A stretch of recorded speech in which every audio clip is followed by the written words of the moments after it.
ఒకరోజు విరామం తర్వాత మళ్లీ తిరిగి ఎన్నికల ప్రచారంలోకి దిగారు ఆంధ్రప్రదేశ్ సీఎం జగన్.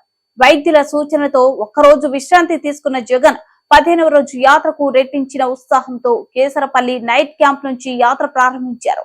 ఇవాల్టి బస్సు యాత్ర ప్రారంభానికి ముందు పార్టీ నేతలను కలిశారు. ఆయన కంటిపై ఇంకా వాపు కనిపిస్తుంది. ఎడమ వైపు కంటి మీద దెబ్బ తగిలిన భాగానికి ప్లాస్టర్ ధరించారు. వైద్యుల సూచన మేరకు ప్లాస్టర్ తోనే జగన్ ఇవాల్టి బస్సు యాత్రలో పాల్గొన్నారు. అయితే జగన్ బస్సు యాత్రగా వెళ్లే మార్గంలో పోలీసులు ఆంక్షలను కఠినంగా చేశారు.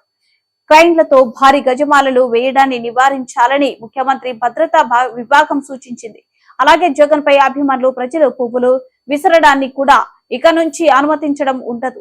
కానీ యథావిధిగా సీఎం జగన్ మాత్రం ప్రజలను కలుసుకుంటారు. మేమంతా సిద్ధం యాత్ర 15వ రోజు ప్రారంభమైంది. మొన్న విజయవాడ సింగ్నగర్ లో దాడి ఘటన కారణంగా నిన్న యాత్రకు విరామం ఇచ్చారు. ఇవాటి నుంచి మళ్లీ జనంలోకి వచ్చే సీఎం జగన్. అయితే నిఘా వర్గాల సూచనల మేరకు జగన్ భద్రతలో భారీగా మార్పులు చేశారు. సీఎం కు ఇప్పుడున్న భద్రతకు అదనంగా సెక్యూరిటీ పెంచారు. సీఎం జగన్ వెళ్లే మార్గంలో సీనియర్ డీఎస్పీలతో భద్రత ఏర్పాటు చేశారు. ఇకపై మరింత పటిష్టంగా 3 అంచెల భద్రత ఉండనుంది. సీఎం వెళ్లే మార్గాలను సెక్టార్ల వారీగా విభజించి ఒక్కో సెక్టార్ కు ఒక డీఎస్పీ, 2 సిఐలు, 4 ఎస్ఐలు ఉండేలా చూస్తున్నారు. నిర్దేశించిన రోడ్డు మార్గంలోనే రోడ్ షో, బహిరంగ సభలు ఉంటాయి. భోజన విరామం తర్వాత జనార్దనపురం మీదుగా మధ్యాహ్నం గుడివాడకు చేరుకుని బహిరంగ సభలో ప్రసంగిస్తారు జగన్.